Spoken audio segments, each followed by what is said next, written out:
জিঙ্গালালা হু রাঙামাটি যাই নাই, রাঙামাটি যাবো। আচ্ছা এ গেছে ও পারে মন খারাপই পারে তোমায় ফেরাতে এসো মনের কুল কিনারে না হয় বেড়াতে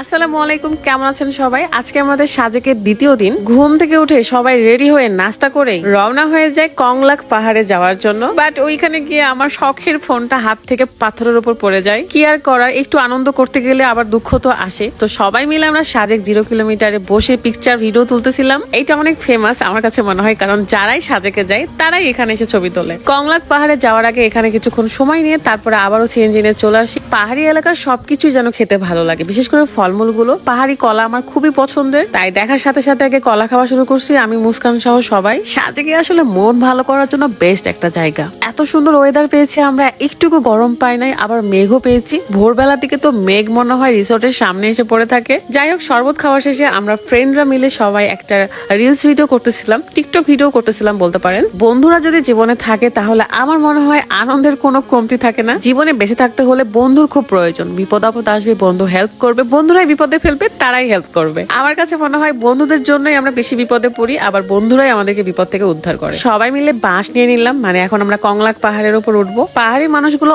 অনেক বেশি পরিশ্রমী হয়, যেটা পাহাড়ে ওঠার সময় বোঝা যায়। এখানকার মানুষ তাহলে নিজেদের জীবনের সাথে কত লড়াই করে বেঁচে থাকে। একটুখানি বলে নিতে চাই বিউটি পার্লার ব্ল্যাক আউট এই বডি লোশনটার ব্যাপারে। Your solution house Facebook page থেকে আমি ব্ল্যাক আউট বডি লোশনটা নিয়েছিলাম। আপনার ঘাড়ে, গলায় কিংবা হাতের কোনোই, পায়ের কবজিতে যদি কালো দাগ থেকে থাকে, লোশনটা ব্যবহার করার ফলে আপনার সেই দাগগুলো দূর হয়, সাথে ব্রাইটনেস আসে। তাই যারা কালো দাগগুলো দূর করতে চাচ্ছেন তারা চোখ বন্ধ করে ব্ল্যাক আউটের বডি লোশনটা নিতে পারেন। পেজটা আমি ক্যাপশনে দিয়ে রেখেছি, চেক করে নেবেন। যেটা বলছিলাম, পাহাড়ি এলাকার মানুষরা অনেক বেশি পরিশ্রমী হয়, কারণ তারা উঁচু পাহাড়ে ওঠে এবং নিচে নামে।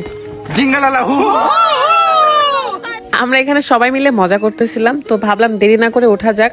তো আমি না একটু হাঁটতে না হাঁটতে হাঁপায় যাচ্ছিলাম, দেন আপনাদের ভাইয়া আমাকে টেনে টেনে তুলতেছে। ট্রাস্ট মি, একটু উঠতে না উঠতে অনেক বেশি পিপাসা লাগতেছিল, একটা পানির বোতল নেওয়া উচিত ছিল।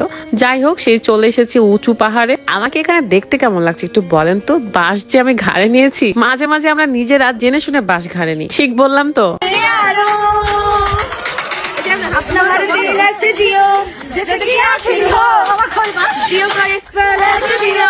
রেডি স্টাডি গো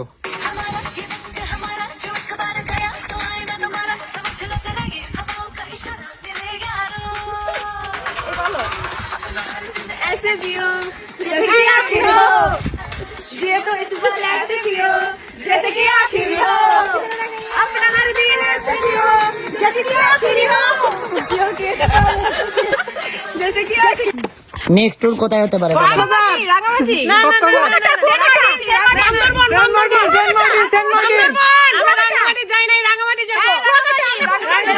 আচ্ছা এ গেছে কোন। আচ্ছা, আমরা নেক্সট ট্যুর কোথায় যেতে পারি? রাঙামাটি যাই নাই আমরা। বান্দরবন গেলে ভালো হয়। আমরা যাইনি ভাইয়া সেন্ট মার্টিন, বান্দরবন। আমরা রাঙামাটি যাবো।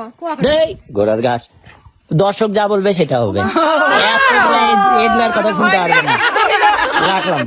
ফোনটা পাথরের উপর পড়ে যাওয়াতে আমি অনেক ভয় পেয়েছিলাম, কিন্তু আলহামদুলিল্লাহ কিছুই হয় নাই। মাঝে মাঝে একটু আতঙ্ক থাকা ভালো, তাহলে আনন্দটা ভালো করে উপভোগ করা যায়। অনেক এনজয় করেছি, মজা করেছি। এখন আবারও রিসর্টে ব্যাক করবো। নেক্সট ভিডিওগুলো অনেক বেশি ইন্টারেস্টিং হতে যাচ্ছে। তো আজকের মতো বিদায় নিচ্ছি, আল্লাহ হাফেজ।